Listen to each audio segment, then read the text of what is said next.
Are we promoting self-love? Are we instilling self-love in our daughters and within our community? I'm planning on doing a video of my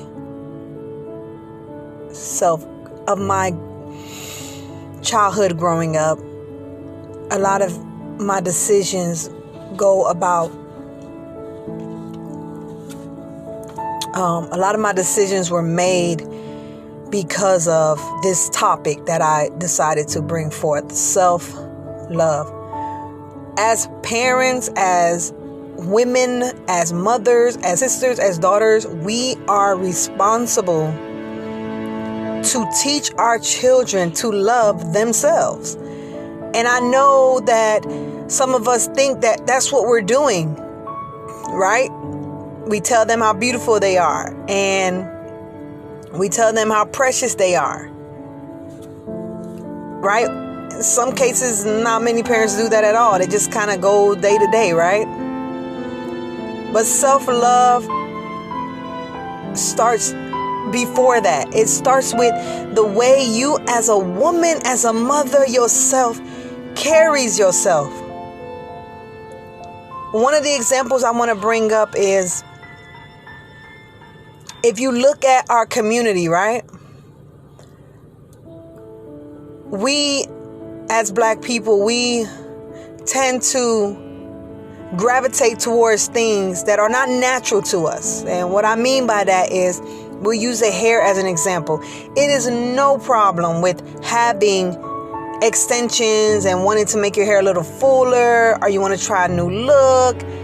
I am not against that. That is totally fine, right? Nothing wrong with that. But what you must understand as a child, when you are impressionable, when you are growing up to figure out who you are, to be comfortable with yourself, it is important that things that you allow them to see and things you allow them to participate in, that it is going the right direction with whom they are in themselves. So now I'm going to give you an example so you can better understand what I'm saying. For people who don't know, I am biracial. I am white and I am Black. And my hair is curly, sort of straight. And my husband is Haitian. My children are Black. Their hair is nothing like mine. Much, much more curlier, right? And what I didn't know was that my daughters looked at me as this is the gold standard of beauty. My mom has straighter hair. My mom has a lighter complexion. I had no idea that this image of what they thought was beautiful, their own mother. And then they compared themselves. Wait, my skin is darker. My hair is not as straight. Does that mean I'm not pretty? Even though I tell them how beautiful they are and how gorgeous they are, and constantly thinking that I'm instilling that in them, right? But what they're seeing, to them, it's not lining up. It doesn't match up with what they're looking at in the mirror. So therefore, they believe that, wait a minute, I'm not pretty because I don't look like mommy, right? Then on top of that, I'm buying white baby dolls. I'm not thinking anything of it. I'm just buying it. I just go in the store and just buy a doll. I'm not thinking, okay, this doll doesn't look like them, right?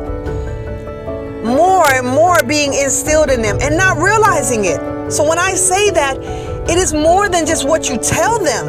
It's what they see. And my situation is a little different because you got some mothers that look like their children. They have darker skin. They have the same texture type of hair, right? So them embracing their beauty in return will allow their children to embrace their beauty. But let's say you're a sister, you got, your texture hair is not straight and your complexion is not light, you're a darker complexion, but you're doing things like putting weave in your hair to make your hair straight. Never wearing your natural, beautiful hair, right? Now you got your daughter doing the same thing. Even though you're not telling her that her hair is not beautiful, what do you think she's going to concoct in her mind? In her mind, she's going to conclude that, yeah, my hair is not pretty. I got in a debate at my job. I will never forget. It was another mixed brother. And he said, you got good hair. Why your kids didn't get good hair like you? The hell are you talking about? My kids don't have good hair. So because their hair is not straight, somehow that don't make it good? Well, you know what I mean. No, I don't know what you mean. I don't know what you mean. This idea that if your hair is straight, that means it's good. So then he says, well, it's more manageable. And what they don't understand is if you take care of your natural hair the way that you're supposed to, it can be manageable. It can. But the problem is we fill it with so much chemicals and crap and gook and constantly putting all this junk all over it and suffocating and not allowing the hair to breathe, not keeping it oiled and moisturized. And then when we have to deal with it, oh, it's bad hair, it's unmanageable. No. That in itself lets you know how we're sitting there and just destroying our young girls. Oh, you don't got good hair. The hell are you talking about? My daughters have beautiful hair because it's not straight like mine. Are you serious? To get back on point, self-love, it is bigger than what we think it is. We must instill in our daughters and in our sons to love who God have made. Their beautiful skin, their beautiful texture hair. They don't need to change nothing about their outer appearance that they have no control over. We must start instilling in our girls.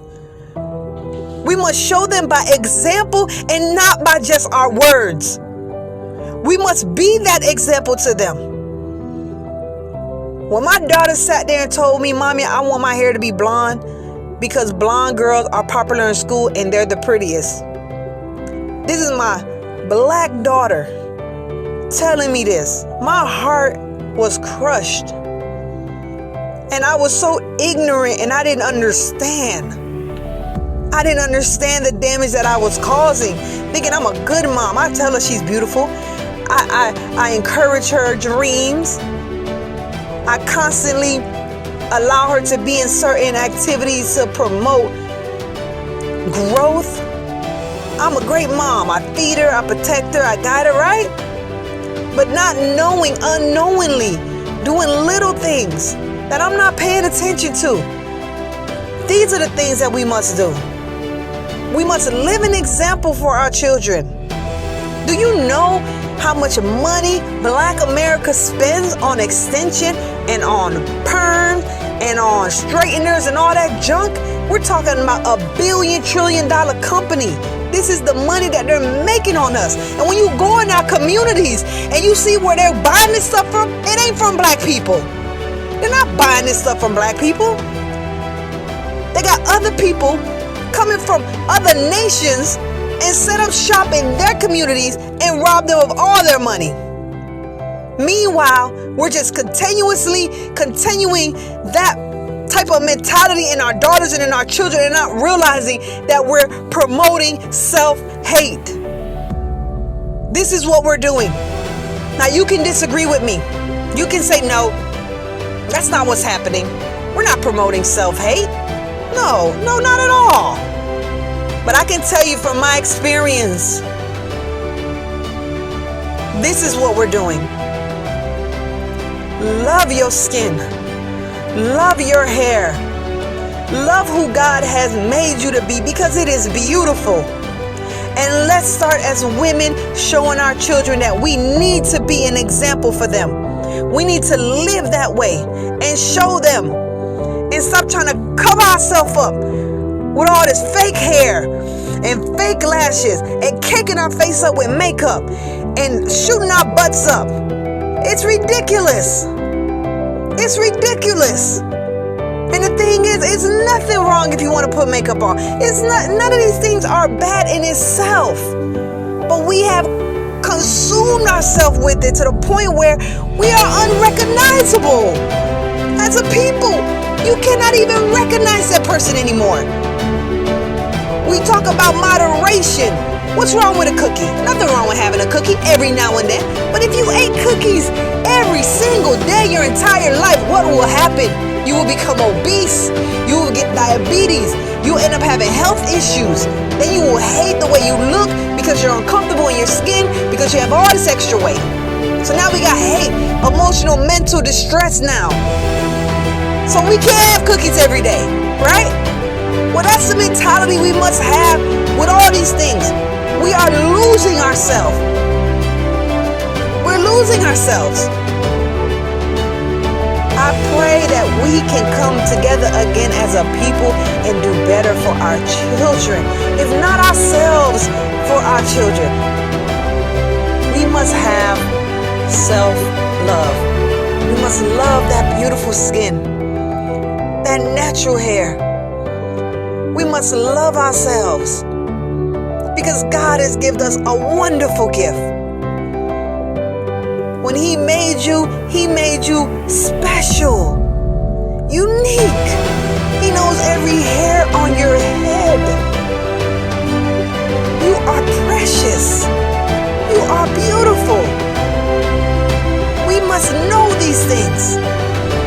And we must share these things with our daughters and our sons. We must do better as a people. And we must hold each other to a higher standard. I pray that this reaches someone, somewhere, so that we can do better for our children and ourselves. I would love to hear any comments and ideas about what you think I think. You don't have to agree. You can disagree. The conversation is what's important. Let's talk about it. I want to hear your thoughts. I want to hear what you think.